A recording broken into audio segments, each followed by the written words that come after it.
Welcome back to our channel. So இந்த வீடியோவில் star மூவியோட ரிவ்யூ தான் பார்க்க போகிறோம். ஆக்சுவலி நான் நேற்று தான் வந்து ஸ்டார் மூவி பார்த்தேன். பார்த்துட்டு வரைக்கும் நைட் ஆயிடுச்சு. ஸோ அதனால வீடியோ எடுக்க முடியல. அதனால தான் இன்னைக்கு நான் வீடியோ எடுத்து போகிறேன்.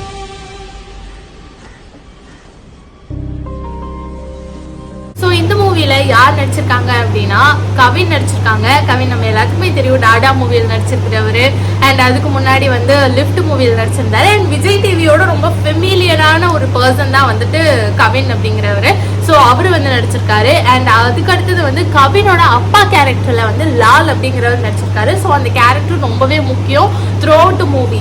அடுத்தது வந்து 2 ஹீரோயின் வந்து இந்த படத்தில் நடிச்சிருக்காங்க. ஒருத்தங்க பேர் வந்து பிரீத்தி முகுந்தன், அவங்க வந்து ஒரு நியூ ஃபேஸ் ஆக்சுவலி.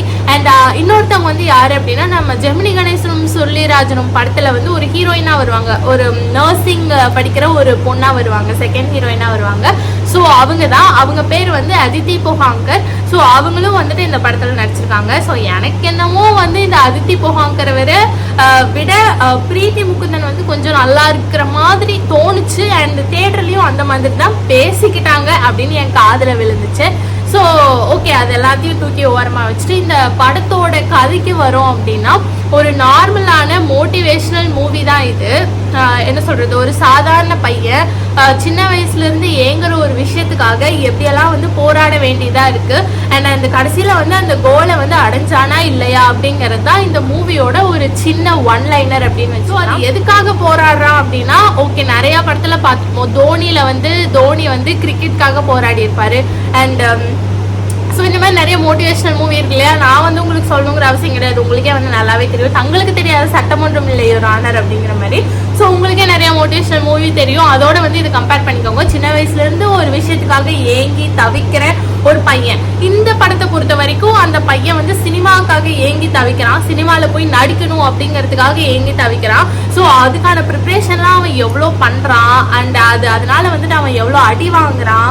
அண்ட் அது கடைசியில் வந்துட்டு கிளைமேக்ஸில் அவன் போய் அந்த விஷயத்த வந்துட்டு ரீச் பண்ணானா இல்லையா அப்படிங்கிறது தான் வந்துட்டு இந்த ஹோல் மூவியே. ஸோ இது நார்மலான ஸ்டோரி மாதிரி தான் தெரியும் நமக்கு கேட்கறதுக்கு. பட் இந்த ஸ்க்ரீன் பிளேல வந்துட்டு நிறைய ட்விஸ்ட் வச்சிருக்காங்க அப்படின்னு சொல்லலாம். ஸோ கடைசியாக வந்து என்ன சொல்றது, எட்டி பிடிக்க போகும்போது ஒரு விஷயம் வந்து தள்ளி விட்டுரும் அதை. ஸோ அந்த மாதிரியான நிறைய ட்விஸ்டெல்லாம் வந்து வச்சுருக்காங்க. கிளைமேக்ஸில் வந்துட்டு ஒரு பெரிய ட்விஸ்ட் இருக்குது. சீரியஸாக சொல்லணும் அப்படின்னா எனக்கு பர்சனலி இந்த படத்தோட கதையை வந்து பிடிச்சிருக்கு, இல்லை இந்த படத்தோட வந்து ஸ்க்ரீன் பிளே பிடிச்சிருக்கு அப்படிங்கிறத தாண்டி கவினோட ஆக்டிங் வந்து வேற லெவலில் இருந்துச்சு.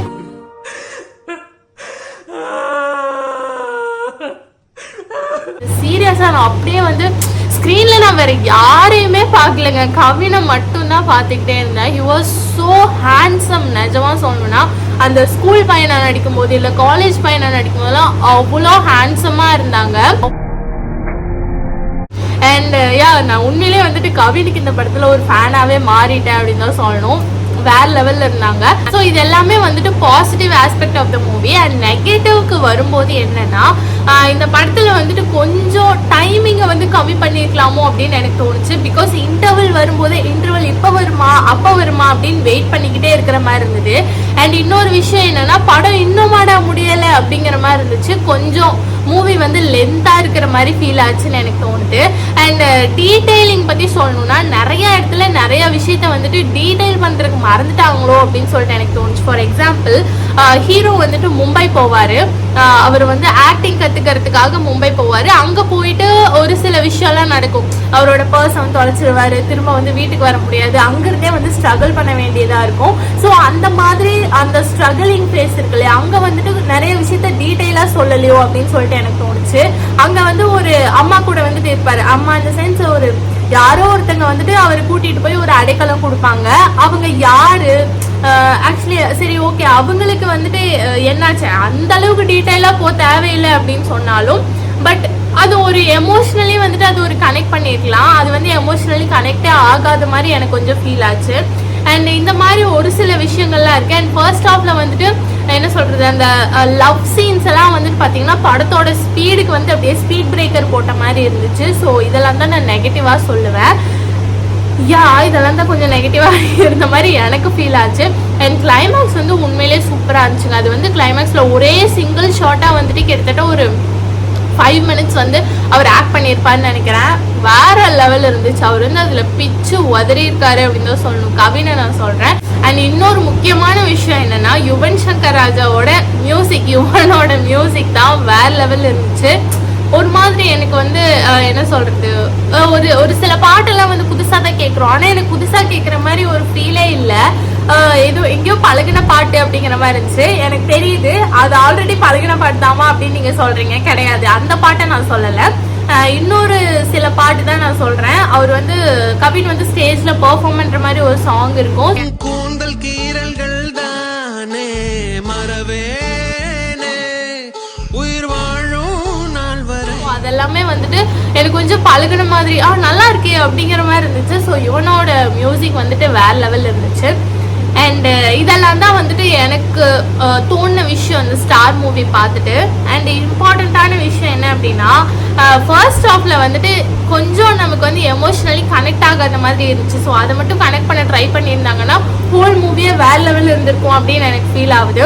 அண்ட் எனக்கு என்கிட்ட வந்து உனக்கு டாடா பிடிச்சிருக்கா இல்லை ஸ்டார் பிடிச்சிருக்கா அப்படின்னு கேட்டால் எனக்கு கண்டிப்பாக டாடா தாங்க ரொம்ப பிடிச்சிருந்துச்சு.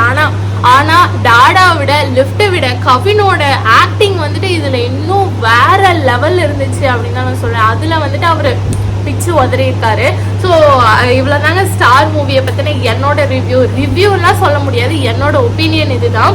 ஸோ நீங்கள் ஸ்டார் மூவி வந்துட்டு பார்த்துருந்தீங்க அப்படின்னா உங்களுக்கும் இதெல்லாம் தோணுச்சா அப்படின்னு சொல்லிட்டு கமெண்ட்டில் சொல்லுங்கள். அண்ட் நீங்கள் இன்னும் பார்க்காம இருந்தீங்க அப்படின்னா கண்டிப்பாக போய் பாருங்கள். இது வந்துட்டு ரொம்ப போர் அடிக்குது, ஒரு டைம் கூட பார்க்கவே முடியாது அப்படியெல்லாம் சொல்கிறதுக்கு எதுவுமே கிடையாது. தாராளமாக நீங்கள் ஒரு டைம் உட்காந்து நல்லா என்ன சொல்கிறது, நல்லா என்ஜாய் பண்ணலாம் மூவியை, டைம் நல்லா ஸ்பெண்ட் பண்ணலாம். ஸோ அதுக்காக தான். ஸோ அவ்வளோதான் கைஸ், நான் உங்களை இன்னொரு இன்ட்ரெஸ்ட்